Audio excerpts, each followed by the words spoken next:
السلام علیکم، میرے چینل قصے کہانیاں میں آپ کو خوش آمدید۔ سنتے ہیں آج ایک نئی سٹوری جس کا نام ہے عشق زادہ۔ یہ اس کہانی کا دوسرا حصہ ہے۔ ارے یہ لڑکی مغرب کے وقت سو رہی ہے، یہ تو اس وقت نہیں سوتی۔ اماں نے حیرت کا اظہار کیا، اور یہ پھول کیوں لگا رکھے ہیں اس نے؟ اماں بولی۔ میں چپ رہی، جانتی تھی کہ بولوں گی تو سخت ڈانٹ پڑے گی۔ رات کے آخری پہر میری آنکھ کھلی تو اپنے بستر پر نہیں تھی، شاید پانی پینے گئی ہوں گی۔ میں نے اپنے دل کو تسلی دی۔ کافی دیر انتظار کے بعد جب وہ نہ آئیں تو میرے دل کو خوف لاحق ہوا۔ میں باہر نکل آئی، ہر جگہ خاموشی کا راج تھا۔ یک باتوں کی آواز پر میرے قدم تھم سے گئے۔ آوازیں چبوترے کی سیڑھیوں کی طرف سے آ رہی تھیں۔ اسی اثنا میں عپیہ کی مدھر ہنسی گونجی۔ خوف سے میرا خون جمنے لگا۔ میں ہمت کر کے سیڑھیوں کے قریب پہنچ گئی۔ وہ کسی شخص سے محو گفتگو تھی۔ رات کے اس پہر وہ کون تھا، اور عپیہ یوں کسی اجنبی سے باتیں کیوں کر رہی تھی؟ میں آگے بڑھی، مگر تیز روشنی نے میری آنکھیں چندھیا دی۔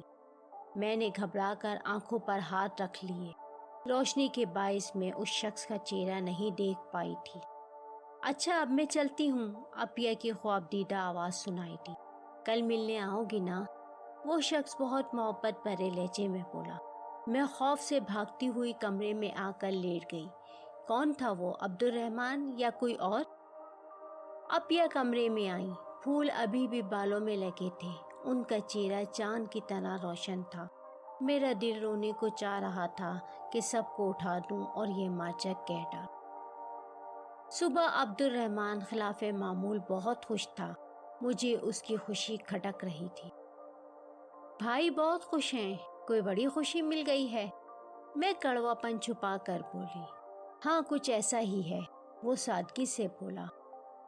ایک بات پوچھوں؟ میں نے اسے کریدنے کے لیے پوچھا۔ ہاں ہاں پوچھو، وہ بولا۔ میں نے رات کا واقعہ گوش گزار کر دیا۔ میری نظریں اس کے چہرے پر تھیں۔ اچھا؟ میں نے ایسا کچھ نہیں دیکھا، وہ گڑبڑا کر بولا۔ اس کا لہجہ اس کی بات کی نفی کر رہا تھا۔ اچھا تو ٹھیک ہے، میں بابا جان سے پوچھ لوں گی، میں نے اندھیرے میں تیر چلایا۔ نہیں، مولوی صاحب سے بات کرنے کی کوئی ضرورت نہیں، میں خود سارے معاملے کی نوعیت معلوم کرتا ہوں۔ اب نماز کو دیر ہو رہی ہے، میں مسجد جا رہا ہوں۔ وہ نظریں چرا کر بولتا باہر نکل گیا۔ اب راتوں کو غائب ہونا عپیہ کا معمول بن گیا تھا۔ گھر والوں سے لا تعلق سی رہتی، مغرب کے وقت ہی سو جاتی، ہر وقت آئینے کے سامنے کھڑی اپنے بال سنوارتی اور اکیلے میں مسکراتی رہتی۔ اماں بھی سب دیکھ رہی تھی۔ اگلے جمعرات کو عبدالرحمن نے ایک بچے کے ہاتھ پھول بھجوائے جو اماں کے ہاتھ لگ گئے۔ اس رات عپیہ بے خبر سوتی رہی، مگر ساری رات دروازے پر دستک ہوتی رہی۔ میں اٹھ کر باہر دیکھتی تو کچھ نہ ہوتا، وقفے سے دستک جاری رہی۔ میں چھپ کر کھڑی ہو گئی تاکہ بجانے والے کو فوراً پکڑ لوں، مگر وہ بھی کمال کا پھرتیلا تھا، نہ جانے کہاں غائب ہو جاتا تھا۔ ساری رات یہ آنکھ مچولی جاری رہی۔ صبح جاگتے رہنے کی وجہ سے سر درد سے پھٹ رہا تھا۔ صبح عبدالرحمن کا موڈ بہت خراب تھا، آنکھیں سرخ ہو رہی تھیں، میری طرف کھا جانے والی نظروں سے دیکھتا، کوئی کام ڈھنگ سے نہیں کر رہا تھا، ہر بات پر بابا جان سے ڈانٹ کھا رہا تھا۔ بھائی کیا بات ہے، آج مزاج بہت بگڑا ہوا معلوم ہوتا ہے، میں نے ہنستے ہوئے کہا۔ اشرف المخلوقات کو ہماری خوشی برداشت کہاں ہوتی ہے؟ وہ جل بھن کر کہتا ہوا باہر نکل گیا۔ اشرف المخلوقات؟ ارے تو یہ خود کیا ہیں؟ میں حیران ہوئی۔ ایک رات کو عپیہ پھر غائب تھی۔ میں غصے کی حالت میں فوراً باہر گئی۔ دل چاہ رہا تھا کہ اس انجان شخص کا حشر نشر کر دوں۔ عپیہ سے چھپ کر ملتا ہے۔ میری عپیہ کتنی باحیا اور نیک ہیں۔ میں سوچتی وہاں پہنچی تو دیکھا روشنی کا مضبوط حصار موجود تھا۔ میں ایک قدم بھی آگے نہ بڑھا سکی۔ ہاں میں وعدہ کرتی ہوں کہ تم سے ہی شادی کروں گی، اپیا ہنستے ہوئے وعدہ کر رہی تھی۔ میرا دل دھک سے رہ گیا۔ اپیا کسی انجان شخص سے شادی کا وعدہ کر رہی تھی۔ بابا جان کو خبر ہوئی تو کس قدر خفا ہوں گے۔ یا اللہ، یہ کون شخص تھا جو اس وقت آتا اور کسی کو کانوں کان خبر نہ ہوتی۔ اپیا، آپ رات کو کس سے باتیں کر رہی تھی؟ میں انتہائی غصے سے بولی۔ میں؟ پاگل، میں تو سو رہی تھی، اپیا لاپرواہی سے ہنستے ہوئے بولی۔ اگلی جمعرات کو عبد الرحمن نے پھر پھول بھجوائے جو اتفاقاً بابا جان کے ہاتھ لگ گئے۔ وہ انتہائی جلال کی حالت میں عبد الرحمن کو آوازیں دیتے ہوئے حجرے میں چلے گئے۔ میں نے چپکے سے جھانکا۔ عبد الرحمن بابا جان کے پاؤں پکڑ کر رو رہا تھا۔ مولوی صاحب، معاف کر دیں، میں بہت مجبور ہو گیا ہوں۔ محبت کے جذبے سے لڑ نہیں پایا، وہ ہاتھ جوڑتے ہوئے بولا۔ تو تجھے میرا ہی گھر ملا تھا محبت کے لیے؟ بابا جان چیخے۔ میں شہر بانوں سے شادی کرنا چاہتا ہوں، وہ روتے ہوئے بولا۔ بند کر اپنی بکواس، کبھی تو نے غور کیا ہے کہ یہ شادی ممکن ہے؟ بابا جان غضبناک انداز میں بولے۔ مولوی صاحب، میرے بڑوں نے بھی ایسی شادیاں کی ہیں، وہ منت کر رہا تھا۔ میرے اندر اتنا حوصلہ نہیں کہ میں اپنے جگر کا ٹکڑا تیرے حوالے کر دوں۔ بابا جان غصے سے گھورتے ہوئے باہر نکل گئے۔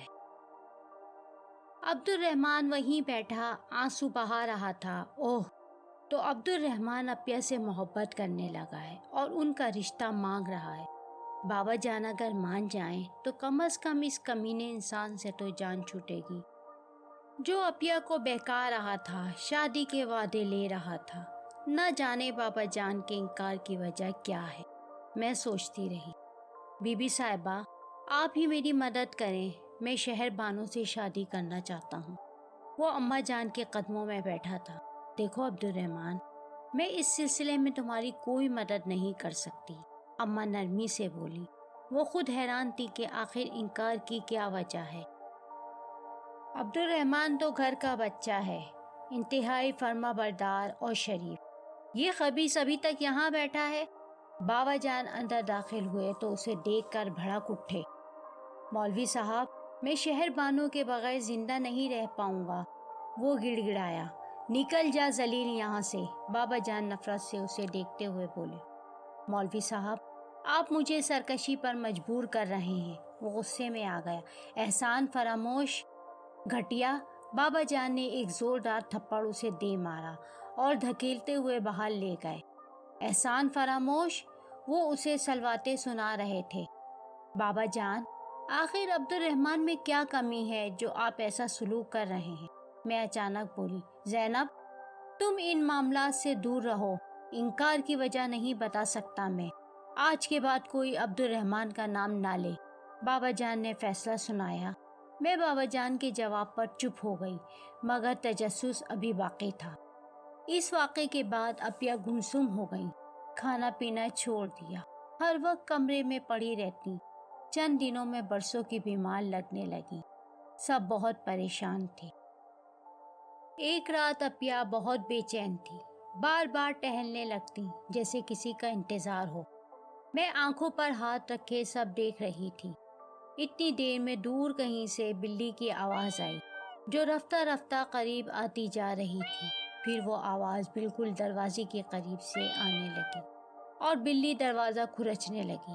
اپیا تو گویا منتظر تھیں، تڑپ کر اٹھی اور دروازہ کھول دیا۔ سامنے ایک بلا کھڑا تھا، اپیا اسے گود میں لے کر پیار کرنے لگی۔ وہ دونوں ایک دوسرے سے بہت مانوس لگ رہے تھے۔ میں چاہ کر بھی کچھ نہیں کر پائی تھی۔ اذانوں کی آوازیں سنائی دیں تو بلا چلا گیا اور اپیا اطمینان سے سو گئی، اور پھر یہ معمول بن گیا۔ یا اللہ، یہ کون سی نئی مصیبت آ گئی ہے، میں خوف سے سوچنے لگتی۔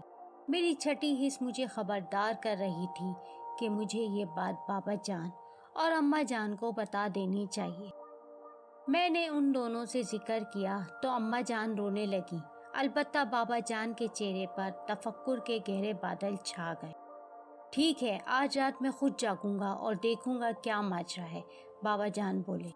سر شام ہی بارش ہونے لگی۔ دیکھتے ہی دیکھتے بارش طوفانی ہوتی جا رہی تھی، طوفان بھی ایسا جو تھمنے کا نام نہیں لے رہا تھا۔ مگر میرے خیال کے برعکس بلّا آج بھی موجود تھا، بارش میں بھیگتا ہوا۔ اس کی آواز سن کر اپیا بے قراری سے دروازے کی طرف لپکی۔ اچھا، تو یہ تیری حرکت ہے، اب نجس روپ بھی اختیار کرنے لگا ہے، بابا جان بولے۔ بابا جان کی خونخوار نگاہوں کے مقابلے میں بلّا بھی اپنی جگہ ڈٹا تھا۔ وہ یوں دیکھ رہا تھا کہ جیسے ہر بات سمجھ رہا ہو۔ بلّا بھی شعلہ بار نگاہوں سے انہیں گھور رہا تھا۔ بابا جان نے اسے لاٹھی سے مارنا شروع کر دیا، اتنا بے دردی سے کہ میری اور اماں کی چیخیں نکل گئیں۔ کہاں بلی کے ساتھ شفقت کی احادیث سنانے والے بابا جان، جو خود اسے اس قدر مار رہے تھے۔ وہ نڈھال سا زمین پر گر گیا۔ بلے کو مار پڑتی دیکھ کر اپیا ماہی بے آب کی طرح تڑپ رہی تھی۔ بابا جان نے نیم مردہ بلے کو اٹھا کر گھر سے باہر پھینک دیا اور تمام گھر کا حصار کرنے لگے۔ ان کی بے خبری میں اپیا نے ان پر چھری سے حملہ کر دیا، اسی ہاتھ کو زخمی کیا جس سے بلے کو مار رہے تھے۔ بابا جان کو گہرا زخم آیا تھا۔ میری اور اماں کی بری حالت تھی۔ پرتے جذبات میں آ کر اماں جان نے اپیا کو ایک تھپڑ لگایا تو وہ بے ہوش ہو کر گر گئی۔ اس بیچاری کو کیوں مار رہی ہو؟ وہ اپنے بس میں کہاں ہے؟ بابا جان تکلیف سے نڈھال ہو کر بولے۔ صبح میں نے بابا جان سے پوچھا، بابا جان، آپ نے بلے کو اتنی بے رحمی سے کیوں مارا؟ مجھے بہت دکھ تھا۔ بیٹا، وہ دراصل بلّا نہیں، ہوائی مخلوق تھی جو بلے کے روپ میں تھی، بابا جان بولے۔ ان کے جواب پر میں دنگ رہ گئی۔ ایک بات جو مجھے بے چین کیے جا رہی تھی کہ عبد الرحمن یا وہ اجنبی شخص یا پھر وہ پراسرار بلّا، تینوں کا اپیا سے کوئی نہ کوئی تعلق تھا۔ نہ جانے کیا راز تھا۔ کافی دن سکون سے گزر گئے۔ وہ بلّا پھر نہ آیا تھا۔ بابا جان باقاعدگی سے گھر کا حصار کرتے تھے۔ شاید مصیبت ٹل گئی تھی۔ اس نادیدہ مخلوق نے اپیا کا پیچھا چھوڑ دیا تھا۔ میں سوچتے سوچتے سو گئی۔ خواب میں نے عبد الرحمن کو دیکھا۔ وہ ہمارے دروازے کے ساتھ ٹیک لگا کر رو رہا تھا۔ اس کا چہرہ اور جسم زخمی تھا۔ گھبراہٹ سے میری آنکھ کھل گئی۔ میں چپکے سے اٹھی اور دروازہ کھول کر دیکھا تو حیرت کا شدید جھٹکا لگا۔ واقعی عبد الرحمن رو رہا تھا۔ زینب، میں تمہارے آگے ہاتھ جوڑتا ہوں، مجھے ایک نظر شہر بانوں کو دیکھنے دو۔ مولوی صاحب کے سخت حصار کی وجہ سے میں اندر نہیں آ سکتا۔ اگر تم اجازت دو گی تو میں اندر آ جاؤں گا۔ کتنے دن ہو گئے ہیں میں اس کی جھلک نہیں دیکھ پایا ہوں۔ عبد الرحمن بے حد نڈھال تھا۔ میرا دل اس کی حالت پر بھر آیا۔ ٹھیک ہے بھائی، اندر آ جائیں، مگر جلدی چلے جائیے گا۔ بابا جان کو خبر ہوئی تو قیامت آ جائے گی، میں نے اجازت دیتے ہوئے کہا۔ میری اجازت پر وہ کھل اٹھا۔ اپیا بے خبر سو رہی تھی۔ عبد الرحمن انہیں وارفتہ نگاہوں سے دیکھے جا رہا تھا۔ بھائی، آپ اتنے زخمی کیوں ہیں؟ میں درد مندی سے بولی۔ دراصل مولوی صاحب نے بہت مارا ہے، عبد الرحمن آہستگی سے بولا۔ بھائی، آپ اپیا کو بھول کیوں نہیں جاتے؟ مت اپنی جان گنوائیں، میں دکھ سے بولی۔ یہ میرے اختیار میں کہاں ہے زینب، عبد الرحمن کا لہجہ بھیگ گیا۔ اچھا، اب آپ جائیں، بابا جان نہ آ جائیں، میں ایک دم گھبرائی۔ اس نے ایک نظر ڈالی اور میرا شکریہ ادا کرتا ہوا باہر نکل گیا۔ میرا دل غم سے بھر گیا تھا۔ میں ان کے لیے اس سے زیادہ کچھ نہ کر سکتی تھی۔ رات کو یہاں کوئی آیا تھا؟ بابا جان نے آنکھیں بند کر کے کچھ محسوس کرتے ہوئے کہا۔ نہیں تو، اماں جان بولی۔ میری جان نکل گئی مگر میں خاموش رہی تھی۔ نہیں، رات کو نادیدہ مخلوق گھر میں کسی روپ میں داخل ہوئی تھی، بابا جان پر یقین لہجے میں بولے۔ خیر، میں حصار مزید سخت کر دیتا ہوں، لیکن یاد رکھنا، تم دونوں ہوشیار رہنا۔ جب تک تم چاہو گی نہیں، کوئی مخلوق بلا اجازت اندر داخل نہیں ہوگی، وہ تنبیہ کرتے ہوئے بولے۔ حصار سخت ہوتے ہی بلے کی دل خراش آوازیں دوبارہ آنے لگی۔ آواز سن کر اپیا کی حالت بے حد جنونی ہو جاتی۔ انہیں دورے پڑنے لگتے، آنکھیں سرخ ہو جاتی، بار بار دروازہ کھولنے کی کوشش کرتی۔ ساری رات ہم پہرا دیتے، بلی کی آواز اس قدر بھیانک ہوتی کہ لگتا کانوں کے پردے پھٹ جائیں گے۔ وہ نادیدہ مخلوق اب انتقامی کارروائیوں پر اتر آئی تھی۔ کبھی گھر کے کسی حصے میں آگ بھڑک اٹھتی، کبھی مسجد کا کوئی حصہ گر جاتا، اذان کے وقت لاؤڈ اسپیکر میں کرنٹ آ جاتا۔ بارہا بابا جان اس کی زد میں آئے۔ مغرب کے بعد گھر میں پتھر برسنا شروع ہو جاتے۔ وہ اس قدر بڑے ہوتے کہ بابا جان اکثر زخمی ہو جاتے۔ اگر آج کی اسٹوری آپ کو پسند آئی ہے تو ویڈیو کو لائک کر کے اپنے دوستوں اور جاننے والوں سے ضرور شیئر کریں۔ اگر آپ نے ابھی تک چینل کو سبسکرائب نہیں کیا تو نیچے دیے گئے سبسکرائب کے سرخ بٹن کو کلک کر کے ساتھ موجود بیل آئیکن کو پریس کریں تاکہ نئی آنے والی ویڈیوز کی نوٹیفیکیشن آپ کو بر وقت مل سکے۔ شکریہ۔